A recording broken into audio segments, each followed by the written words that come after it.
Olá, bem-vindo a todos, bem-vindo a todas. Eu sou o professor Luiz Antônio e estou muito feliz em acompanhar vocês na sua aprendizagem. Na aula de hoje, nós vamos fazer uma introdução aos gêneros textuais: debate, artigo de opinião e carta aberta. Mas antes, eu queria que vocês dessem uma olhada nessa imagem aqui. O que será que ela tem a ver com a nossa aula? Eu quero que você pense e preste atenção ao conteúdo de hoje, que eu prometo que no final eu explico direitinho.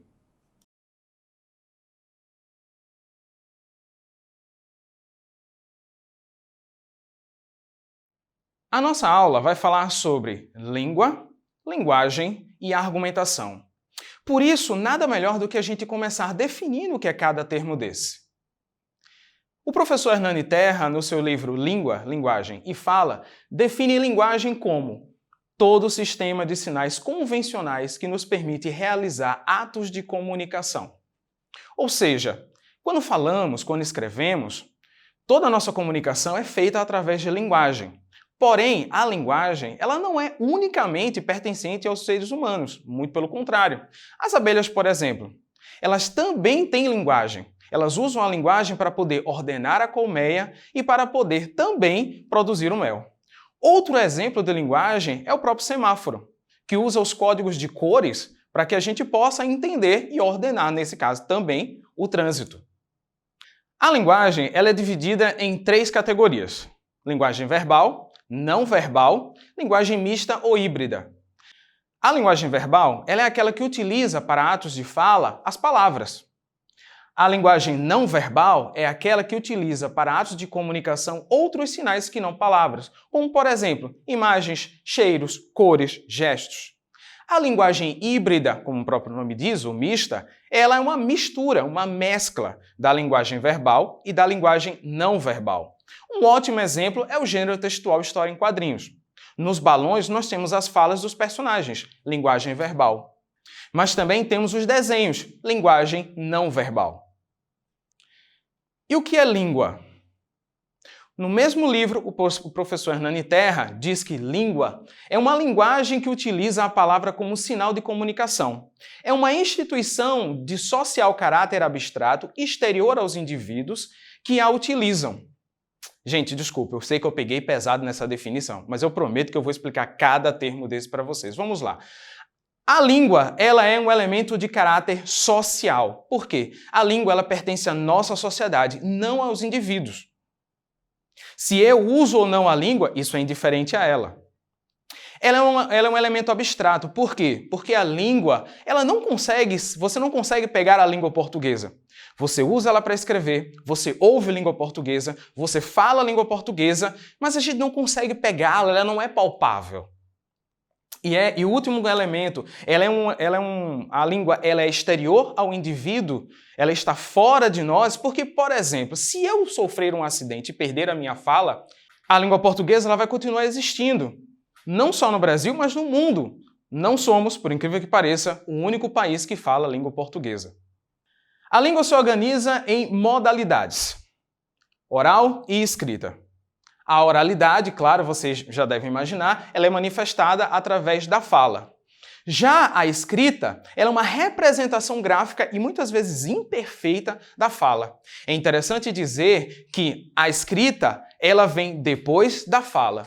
Primeiro a gente aprende a falar. Aprendemos a falar em casa, com nossos pais, com nossos amigos, com nossos cuidadores.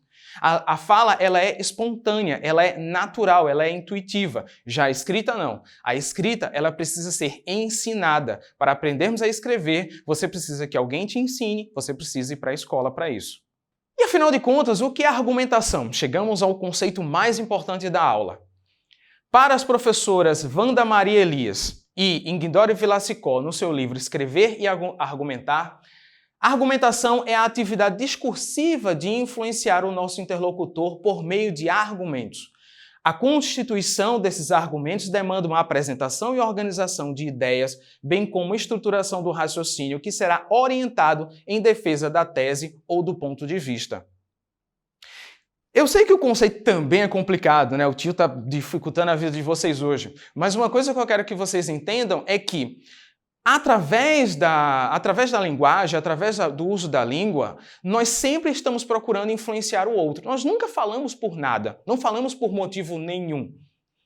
Quando usamos um gênero textual, a nossa intenção é sempre muito clara. Por exemplo, vamos pegar essa aula. O que é que eu estou fazendo aqui? Estou trabalhando com o gênero textual, aula expositiva. E qual é a minha intenção? Ensinar você, passar o melhor conteúdo para você. E se você está gostando, se eu espero que você esteja gostando, clica aqui no gostei, que você vai fazer o tio muito feliz. Uma outra coisa importante para dizer é que esse conceito fica muito mais claro se você entender um exemplo. Vamos imaginar que você está lá falando apaixonadamente de algo que você gosta muito. Pode ser uma música, uma comida, uma série, um filme. Mas o problema é que a pessoa com quem você está conversando não está dando a mínima para o que você está falando. Na verdade, ela está ignorando o que você está dizendo. A comida, ela diz que não vai comer. A música, ela não vai ouvir. A série ou filme, já deixou claro que não vai assistir. Mas você quer convencer, você quer persuadir, você quer influenciar a opinião dessa pessoa e você decide usar de argumentos para que ela passe a ouvir, comer, assistir aquilo que você tanto gosta.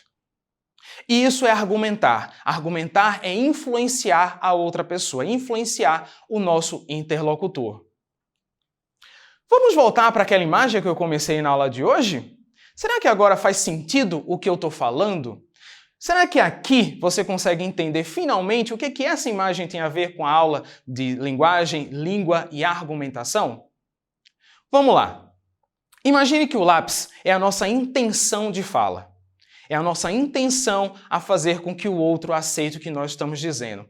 Às vezes, a gente falha nessa intenção, ou seja, a ponta do lápis quebra.